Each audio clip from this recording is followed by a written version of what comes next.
Greetings, guys, and we are back. I have the beautiful Sh'Kia of Oh, Kold and Wendy. We're going to be discussing the show today, as well as also getting to know a little bit about Sh'Kia as well. So, my first question for you is, how do you prepare for the role of Malika, aka Kold?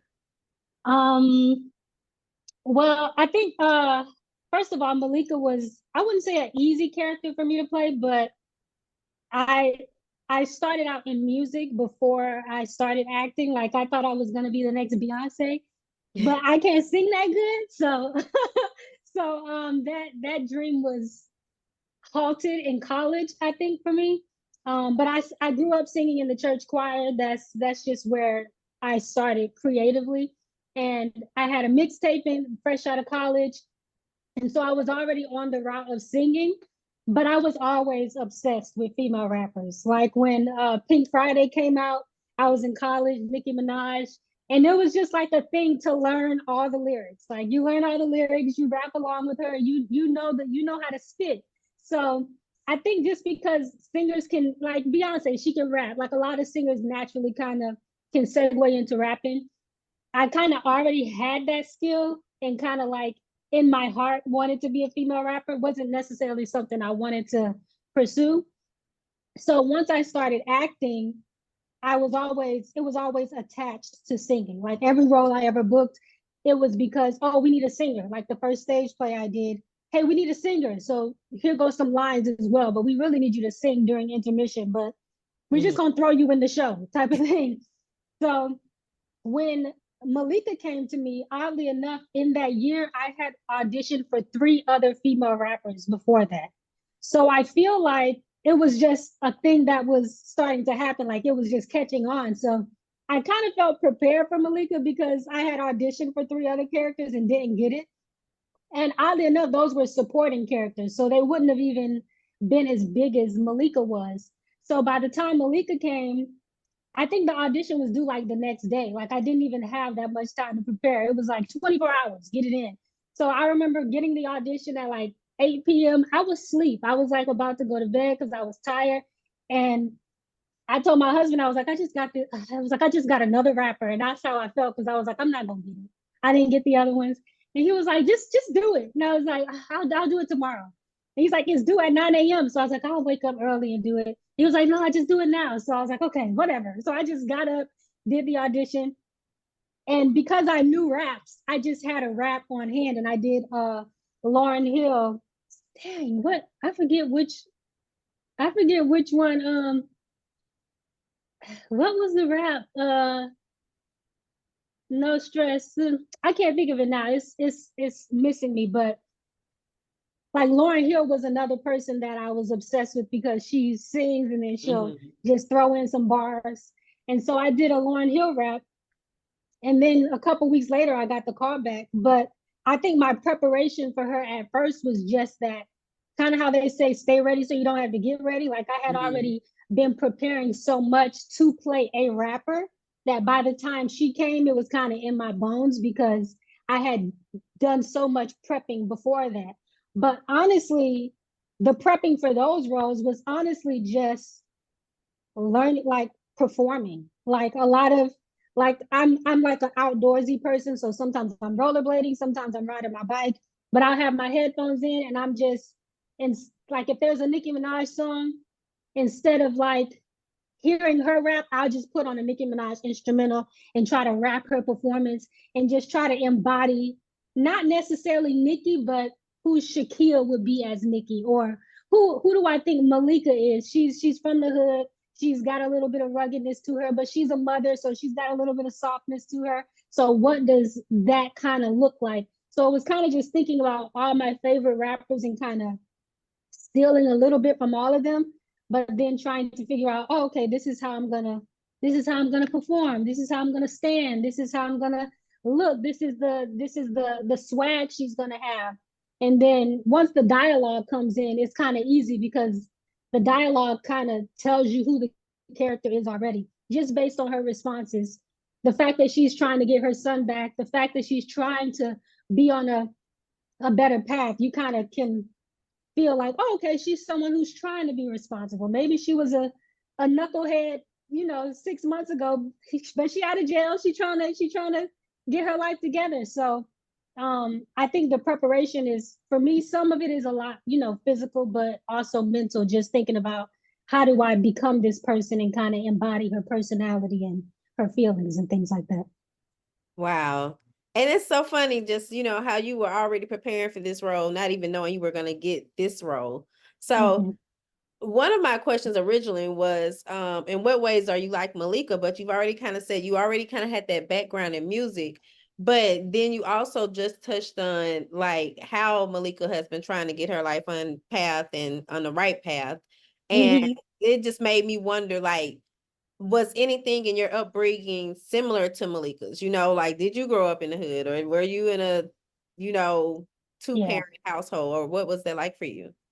So I didn't grow up in a two-parent household. I grew up with like step parents. Like that was my upbringing. My mom and dad, they separated when I was 3 years old. They were never married, but they split when I was very young. So I was the girl that's seeing my dad on the weekends, but I'm with my mom during the weekdays. And my mom, she had a husband that she ended up, marrying, and he was a strong presence in my life, but I still kind of grew up, like when she married him, I was 14. So by that time I was like, you're not Yeah. my dad. I'm grown already, type of Yeah. thing. But I feel like what I can relate to Malika most, and what I think is the heart of the show, is her relationship with Wendy. Because my mom had my sister when I was 14 years old when she remarried. But before that, I kind of grew up with half brothers, or step brothers, stepsisters, cousins, a lot of cousins, and they were like my siblings. Like me and my first cousin, we're 3 years apart, but we were raised like sisters. Like Easter Sunday, we dressed alike, the curls. So like I just know the feeling of having a someone that's like close like a sister, but is not your actual sister, but you have that sometimes toxic bond with somebody because you want better for them. I wouldn't necessarily say I grew up in the hood. I kind of grew up in the country. That's what I like to say. Like I grew up on a dirt road, and it was like hood adjacent, but I didn't grow up where like yeah, I had relatives that was in and out of jail, and people in my family who were arrested for drugs or anything like that.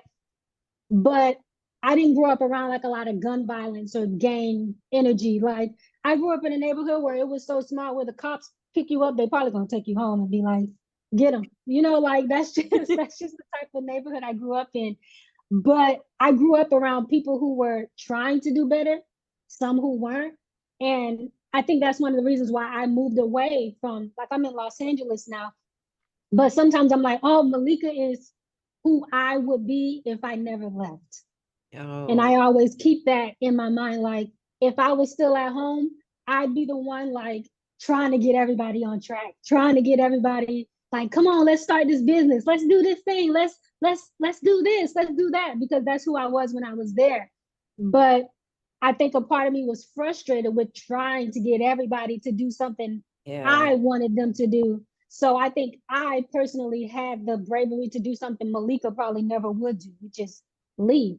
Like sometimes when I'm reading the script, I'm like, man, Malika just need to leave Chicago. Like, just leave. But I'm like, the show would be over. So stay where you at. But that's who I think of her as. Like, if I never left, that would be me with my cousins. Like Wendy would be my cousin. Me trying to come on, girl, like get it together. Mm-hmm. Wow. And that's a really interesting answer. I don't think I've ever heard anybody say anything like, of the who I would have been, but it makes sense though. I totally get what you're Mhm. saying. So, the season one finale really left us hanging. We don't know who killed Marlon. I Right. have suspicions, but I don't know. And you were hollering on box. Y'all kill me when y'all say stop it, but but I get it, it's part of y'all thing. But after shooting someone, but we don't know who. So I'm mad because I wanted Marlon to be like in witness protection or something. Like if y'all could bring back Pop, I feel like y'all could bring back Marlon some type of way too. But can you tell us a little bit about how Malika starts season two? Malika starts season 2. She's pregnant, so that's not really a spoiler because it's in the trailer. So I feel like I can say that. First of all, because I was pregnant in real life, I was in my third trimester when they decided to start season 2. We were supposed to start it earlier, so I would have been able to hide it. But I told them, like, when they were like, "Oh, the strike is over, we're about to pick up." I'm like, "Oh, I'm 12 weeks, so we need to get it going." And they just kept pushing it back and pushing it back and pushing it back, and I'm like, "Y'all, we can't hide this anymore. Like, I'm about to pop." So they ended up writing it in the show, and it kind of worked out because in the finale, even though Marlon passes away, me and him are engaged at that point, and we make love during that last episode. So they were like, "Okay, let's find a way to use this for the story."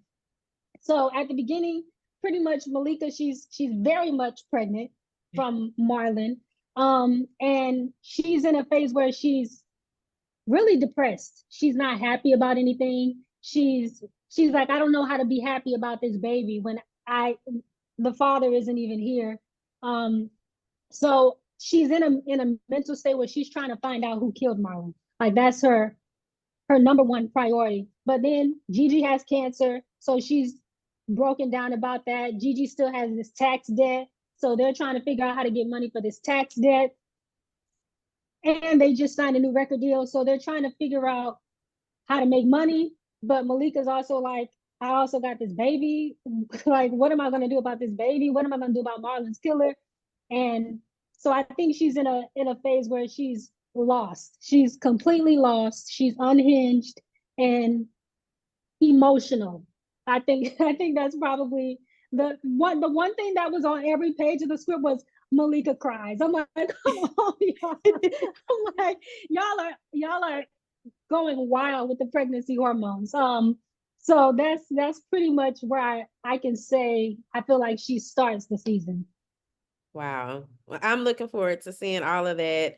I'm glad they wrote the baby in. I feel like that kind of gives us a sense of morale. I don't know. I really enjoyed seeing y'all together. I was looking forward. I was like, okay, they're gonna move out of Chicago or something, and Yeah. and then they just like dropped the bomb on us, and it was like, dang, it just I really, even cried. I cried when I read the season finale because I felt the same way you did. Like, maybe he's in witness protection. Like, don't kill him. Like, this is like the perfect hood love, and y'all just like Malika can't have nothing.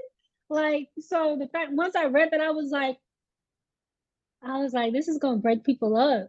But it's yeah, it's it's real life. It's real life. Like, when I think about Malika, I think about like Young Miami and how the father of her son, her firstborn son, was, I think he was killed. Um, but he passed away ultimately. And I thought about that when I thought about Malika and Kyrie's situation, and I thought, it sucks. It's heartbreaking, but some people are gonna relate to this because it's yeah. real. Like, loss is real, and especially when you're in Chicago where the gang violence is up, gun violence is up. Like, it's somebody's real story. So I appreciate them not running away from the tough topics and the tough subjects, but it's heartbreaking. It is. And actually, and this wasn't one of my real original questions either, but just you even talking about the tough topics, like there are so many tough topics, like you want the show to continue on, but at the same time, you want everybody to get their stuff together and you want them to have these happy endings. How, like, has that ever affected you mentally? Like, do you have to keep your own spirit up or something because of it? Yeah, I do. And I feel like a a part of being in this show is a little bit of therapy for me because, like I said, sometimes when I'm looking at Malika, she's like, I truly feel like she's who I would be if I didn't leave where I was from. So sometimes when I'm reading the script, I'm put back in the place where, like some people are like, "You and Wendy, your relationship is so authentic," but it's like, no, sometimes on camera I'm like frustrated because I'm like, "Wendy, like, get it together." Especially season 2, it's like Wendy just is completely unhinged in her own way as well. So I feel like when I'm talking to her and I sometimes reading the script, I get frustrated. Like, I get overwhelmed because I'm like, bruh, Like, we trying to get this money and you acting stupid, like just for no reason. Like even season one, the record deal, the record seat signing scene we had, I'm like, why you acting like this? So sometimes when I'm reading the script, I want to tell the writers like, no, like let's do a good job. And I'm like, why is she acting like this? And I have to remind myself like, oh, let me separate myself. I'm not Malika. Malika not me. Wendy is not Naja is not Renee. So I'm not gonna slap her. But sometimes I feel like after a scene, I need to take a break because I'm like, yo, this is frustrating because I know like this is real stuff. Right. And you want your people to do better. And sometimes they just don't. So the script is like the reality of that, but sometimes it's emotionally overwhelming for me because I'm like, I want Cold and Wendy to succeed. I want Cold and Wendy to be good. I want us to have this idea, this ideal, And I'm like, Yeah. but that ain't the show. That ain't the story we telling. We telling we telling something else. That's very true. That's a great way of putting it. So, weird question, but I was just curious. Have you ever been scammed in real life before? Have I ever been scammed? I don't feel like I've been successfully scammed, but like every now and again I'll get like one of those weird emails from PayPal where they're like, you have to pay off this thing or your payment didn't go through. And I'll be like, what's my payment? And I'm like, oh, hold on. That email Yeah. says at hotmail.com. I'm like, who is this? Um, and one time when I worked a corporate job fresh out of college, I my major was finance. And so I worked at this job where they had like a sponsorship where someone we had to pay somebody like let's say Progressive Flow, like they had a person like that who was the face of the company, and we had to pay this person every quarter, and a bill came through and it was for like $1 million, and that was for the year. So I was like, oh, okay, yeah, this is a $1 million bill, we supposed to pay this. And I was about to pay it, but something told me to just check everything.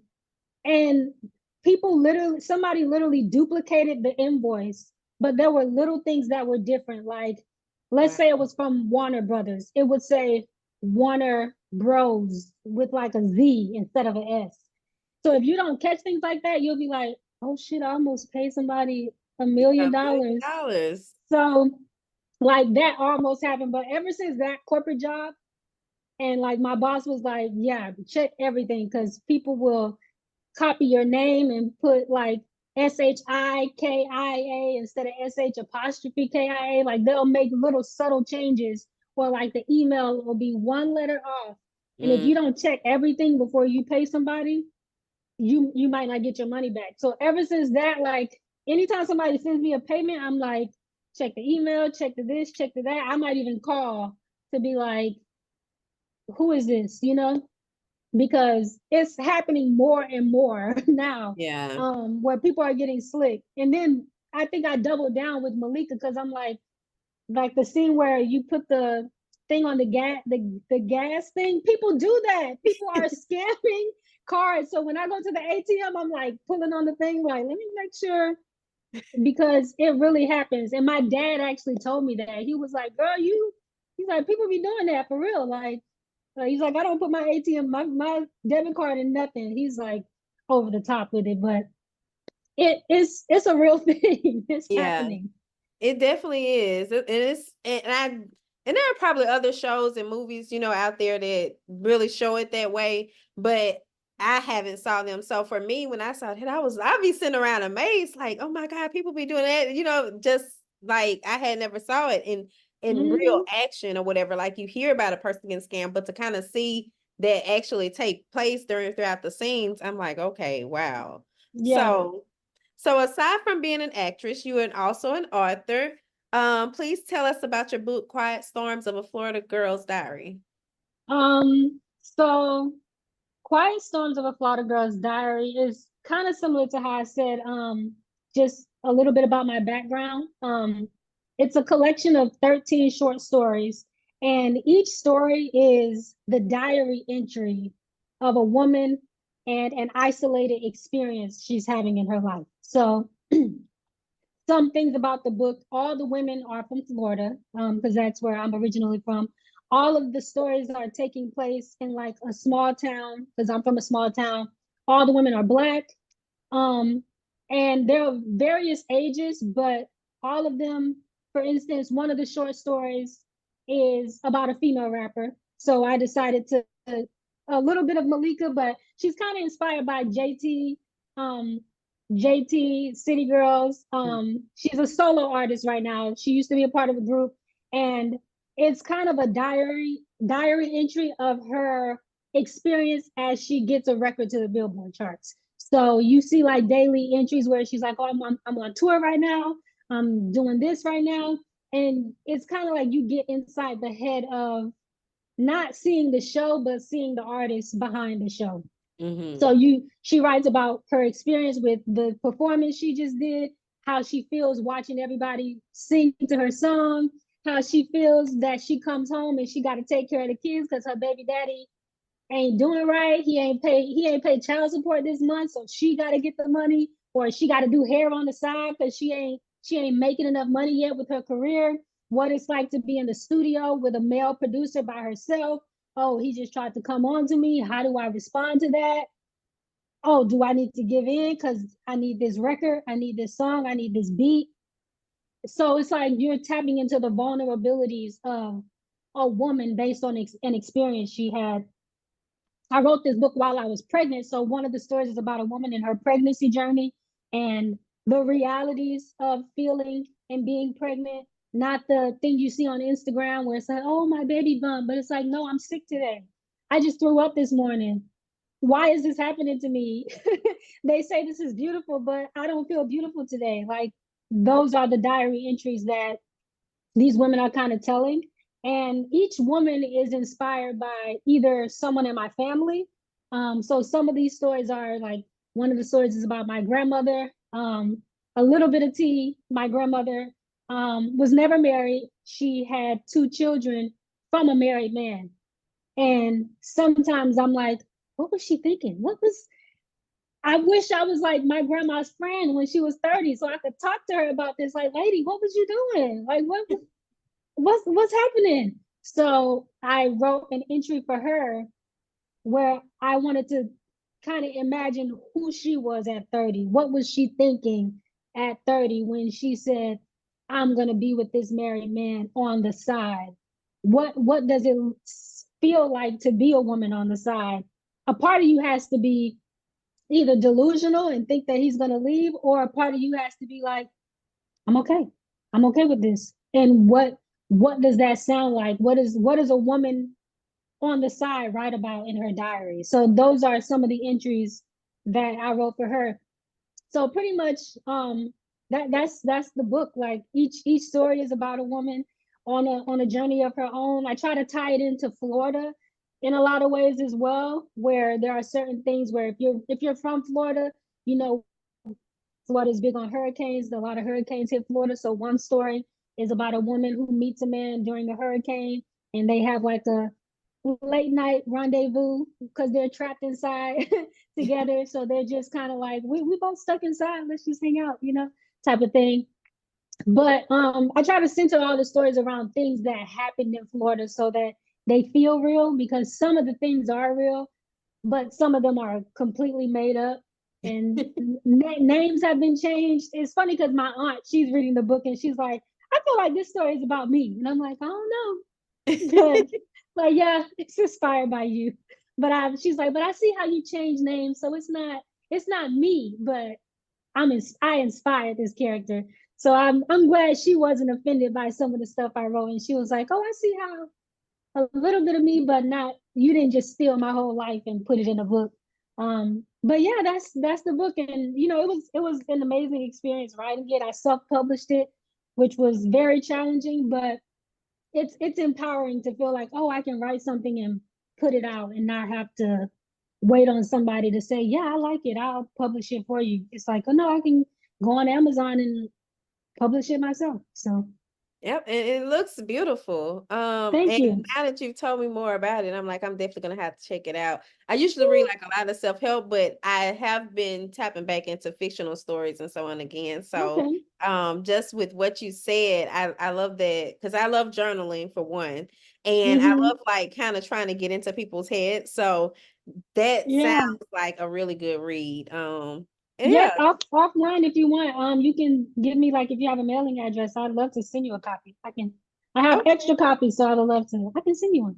Okay, well, I would love that. I'll send you Yes. my address. And so Okay. my last question is, do you have any other upcoming projects that you care to share or Um, anything? upcoming projects right now. I'm working on another book. So that's kind of where my focus is. I just had a baby. He'll be 3 months on Saturday, so it's been tricky Oh, trying to incorporate like mom life with him. But right now, I feel like I'm in mommy mode. So it's been a new journey for me. So I feel like that's I don't want to call him a project, but it feels like a I get project. It feels like I don't want to fail this project. Like I need to things could go terribly wrong. Like I'm not just gonna get an F. Like it could be bad. So it. I'm like trying to focus on being a good mom, being present. Like right before this, I was like breastfeeding, putting on a lash, and trying to eat my breakfast at the same time. Like so, I'm trying to figure out how to keep some of myself and stay active in doing the things I love to do, but also bringing him along with me. So right now I'm working on a book. It's moving slower than before. Like while I was pregnant, it was easy to just knock out pages. So now I'm writing like an hour a day. I can't write like 8 hours a day like I used to, but it's called Grandma's Hands. And one thing about Florida girls and myself, because my mom was single for most of my childhood, I was partially raised by my grandmother, which I think a lot of people can relate to. That's another reason why I feel like I relate to Malika because she has Gigi. Like a lot of people have that motherly figure in their life that's older, more mature, that's Yeah. just kind of there to put the hammer down.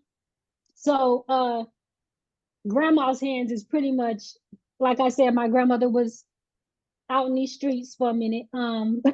But Grandma's Hands is pretty much the story of a woman. She's like a teenager, but she's telling this like a coming of age story of her life and how her grandmother influenced and how sometimes the elderly people in your life can help but can also hurt. Like we've seen with politics and things like that, elderly people not knowing when to step aside and not knowing when it's time for the younger generation to lead and how they can help. And sometimes the elderly people end up hurting by trying to hold the younger people back or by not inspiring them in the way that they should. So that's kind of what Grandma's Hands is about. So it's like a double entendre. Like it's about the hands she put into the child's life and how she's helped, but also how she was a detriment as well. So it's Wow. a and it's a little different because this one is a novel, so it's gonna be my first novel. The first one was a short story, so it was kind of tiptoeing in, but now I'm like, okay, we're gonna tell a full length story. So hopefully I can be done by the end of this year because I'd like to publish it around February again, but we'll see. It's Well, I coming wish though. It's you coming. all the best with it. I'm certain that you got it because you and already got your feet wet. So you already know what you need to do. It's just a matter of you writing and having that time. And congratulations on being a new mother. I was wondering Thank if it was you. your firstborn, right? Yes. Yeah, Okay. it Yeah, from is. how you were talking, I was like, okay, I don't think she's done it before. Not like in a bad way, but Like she knew to this. She's trying to figure it out. yeah, but my kids are like in their 20s. So I'm like, Oh my goodness. yeah, So but you've had the experience already. yeah, so when you were talking about it, I was like, "Oh, I can't imagine doing all that." But now, but I know we do it as women, and that's the beauty of us. You know how we're able to wear all these hats and get things done. So It's amazing. It's amazing what we're able to do. And I feel more empowered now because I think before I was like, how am I gonna do this? But I think part of being a woman is just you just do it. Like I have a friend who's pregnant right now and she's like, I don't know if the mom instinct is gonna kick in. I'm like, oh, it's gonna kick in. It's gonna kick in. You can't help it. Once that baby in your hands, you're gonna be like, oh, this is real. Like I gotta. Yeah. If you don't eat, if I don't feed you, you don't eat. Like that's the reality of it. Like you take on that responsibility, and I think it's just innate for women to tap in when it's time to. So it's been a beautiful journey. It's been obviously challenging and it's a lot of work, but I don't regret it at all. I'm glad I'm on this journey. Oh, well, you got this. Keep it up. And that concludes our interview. I'm gonna go ahead Awesome. and stop.